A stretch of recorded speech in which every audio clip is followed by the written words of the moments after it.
There was a great talk a few years back, Carmine Gallo, who shared with us the communications, the rules. I'm sorry.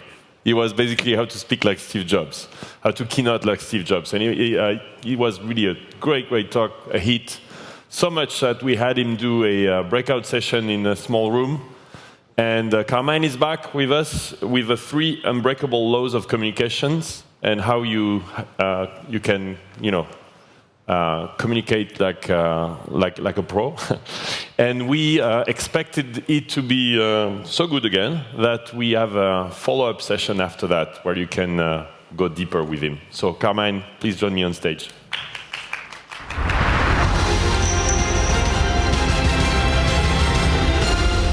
Thank you, Loïc. Thank you. Bonjour. Good morning. I'm so excited to be here with you today and to be able to share some ideas about how to communicate more effectively. I have met so many of you young entrepreneurs with ideas. And that's what I want to talk about today. Ideas. Big, bold, transcendent ideas are the currency of the 21st century. In the information age, you are only as successful as the information that you have to deliver to me. And yet, as neuroscientists like Gregory Burns have pointed out, a person can have the greatest idea in the world. If that person cannot convince enough other people, then what does it matter? How many of you are bloggers? It should matter to you. How many of you are startup entrepreneurs? It should matter. Business leaders, it should matter. The ability to persuasively communicate your ideas is the single greatest skill that will help you accomplish your dreams in the next 10 years. And isn't that what we're talking about today? The next 10 years. Here's billionaire Warren Buffett speaking to a class of business students about the value he places on communication skills. Right now, I would pay $100,000 for 10% of the future earnings of any of you. So anybody wants to see me after this is over.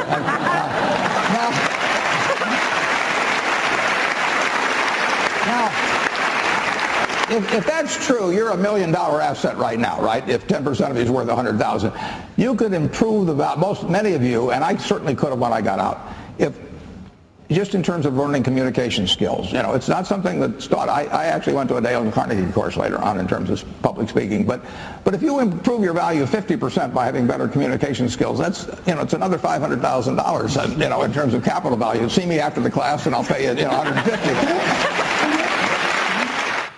Why would he add more value for communication skills? Because as Daniel Pink, a best-selling author, has recently pointed out, like it or not, we're all in sales now. That means we are selling and are pitching ourselves all of the time. And yet the 21st century requires a 21st century model of communication. It's a multimedia generation. We are communicating in photos, videos, in 140 characters. Here's the good news. In the last 10 years, scientists using brain scans have been able to understand more about how the brain processes information than we have learned in all of civilization to date. That means we know what moves you, and we can use it to our advantage, especially over the next 10 years, to achieve everything that our heart desires. I've taken all of this information and have spent about a year really studying the science of persuasion.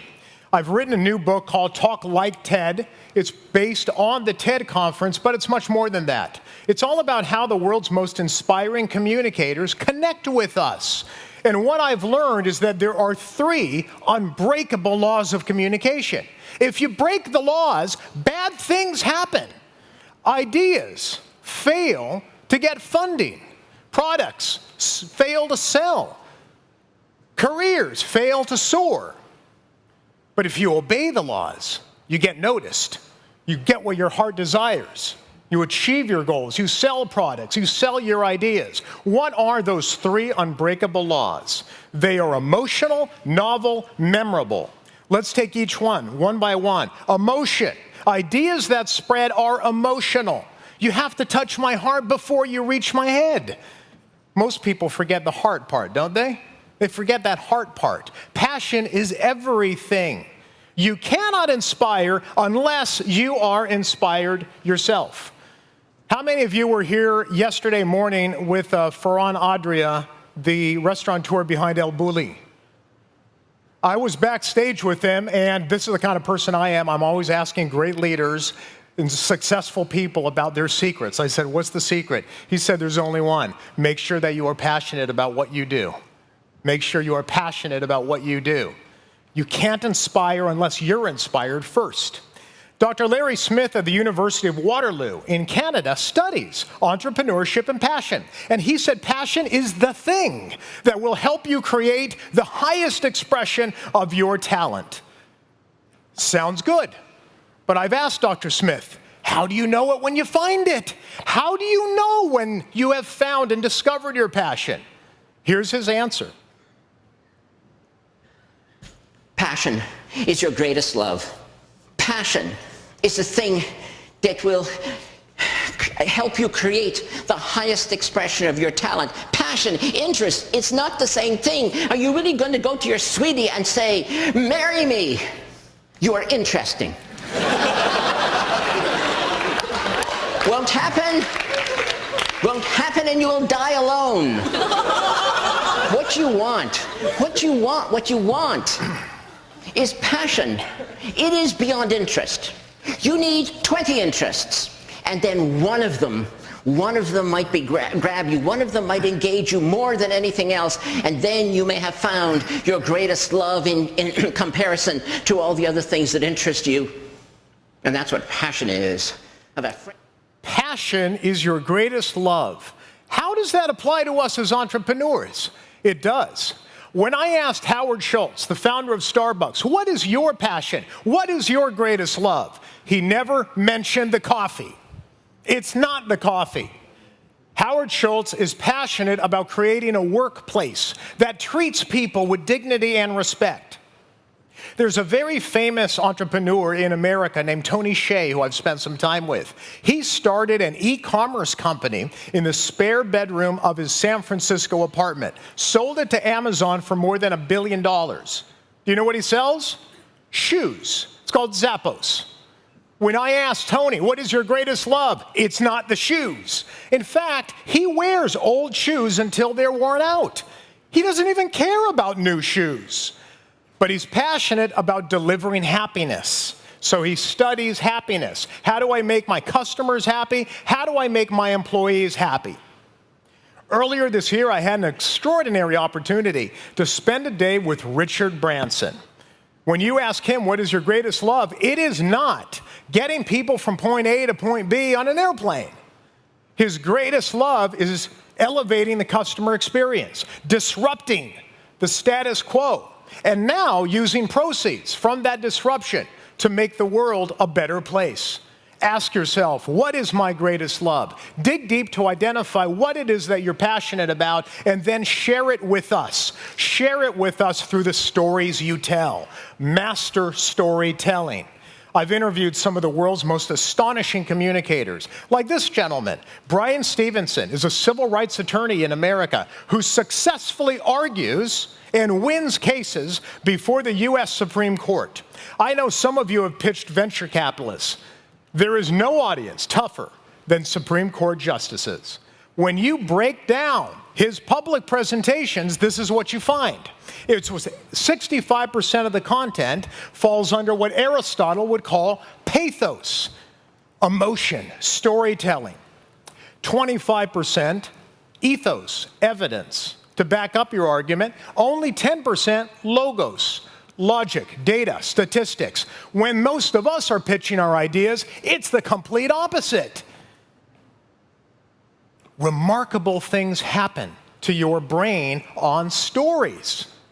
If I were to sit down and tell you a story, if I just sat down here and told you a story about, if I told this young lady in the front row a story about my father, for example, who grew up in Italy, And they left Italy to go to America to find a better life for themselves. This was after World War II. Or if I told you a story about my grandmother, we would connect.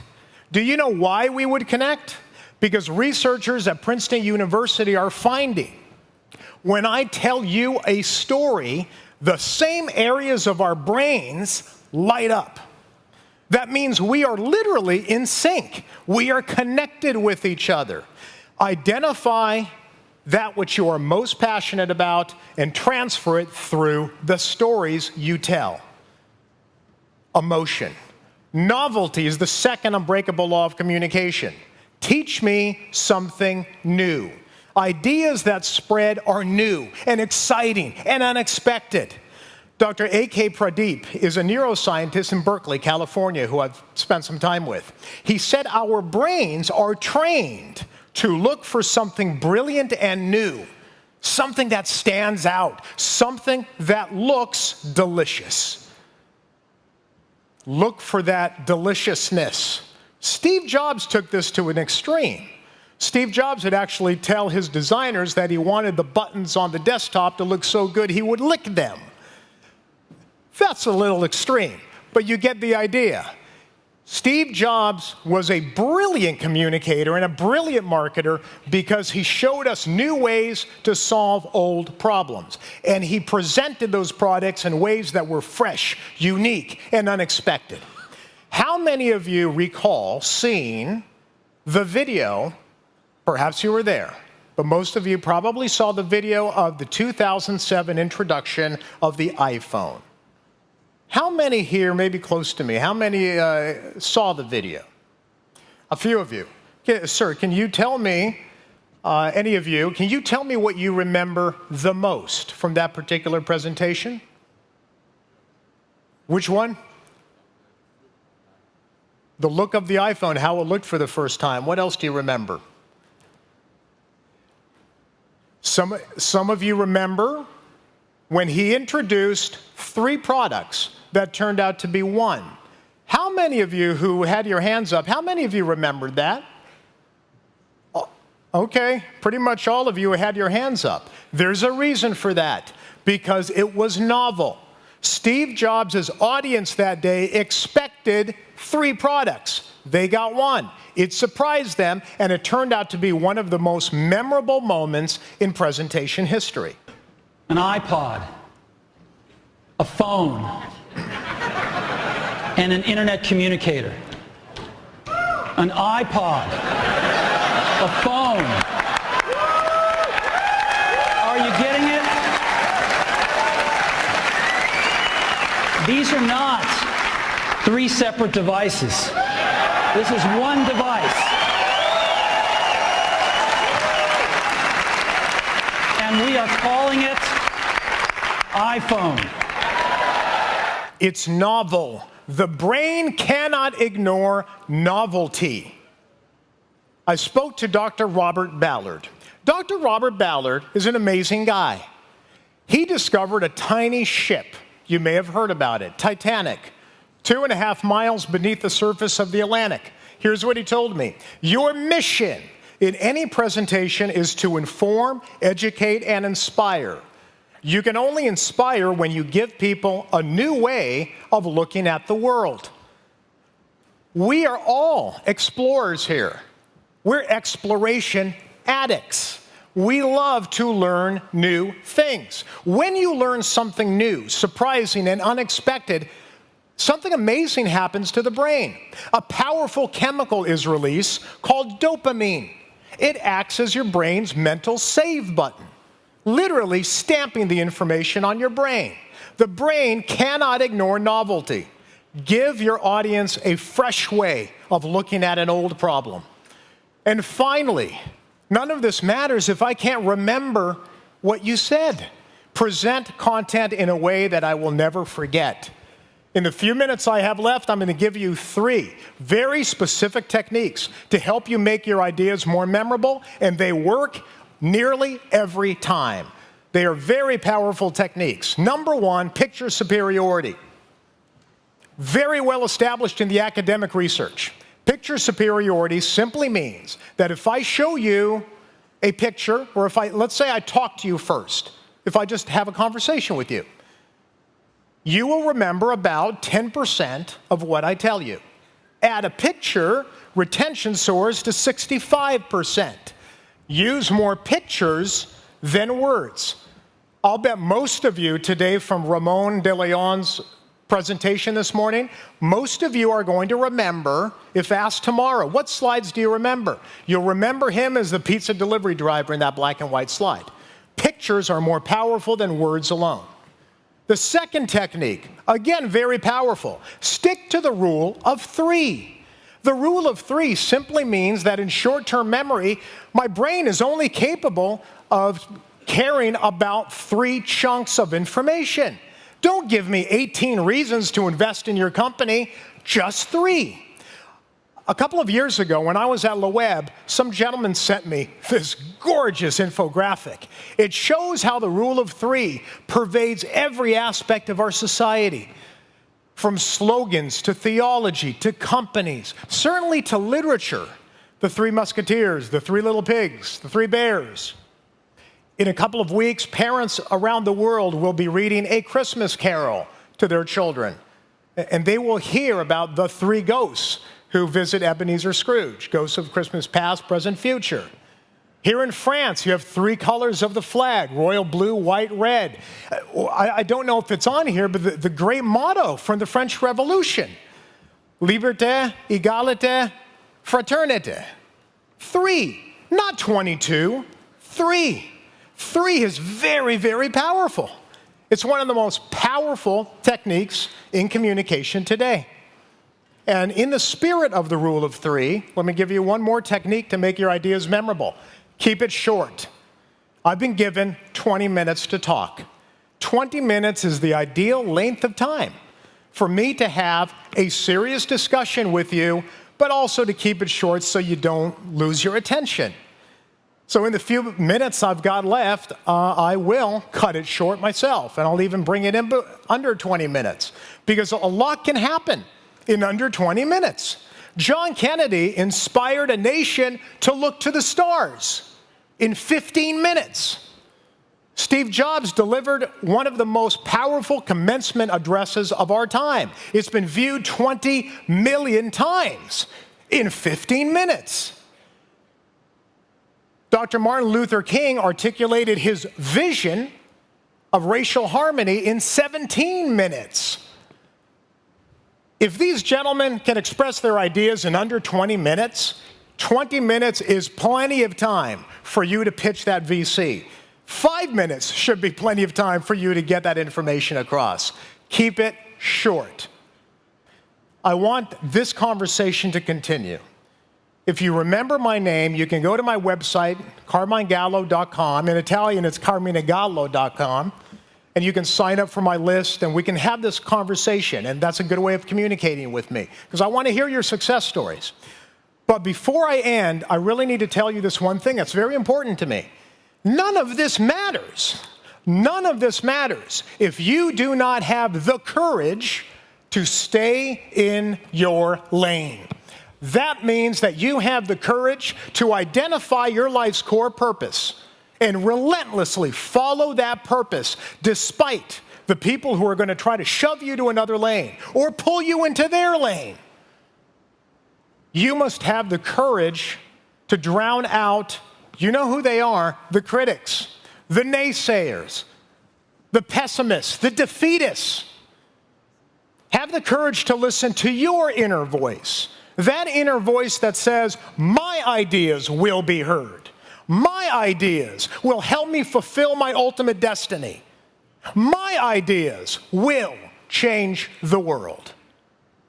Stay in your lane and be everything that you were intended to be. Thank you so much for inviting me to Paris today. Thank you. Thank you very much. Thank you, Carmine. Thank you, Louis. Always an honor. Thank you. Awesome as always. And we'll see you at 11:30. 11:30 workshop. The Plenary2. For those of you who are fans of Carmine, you can have more Carmine just for you.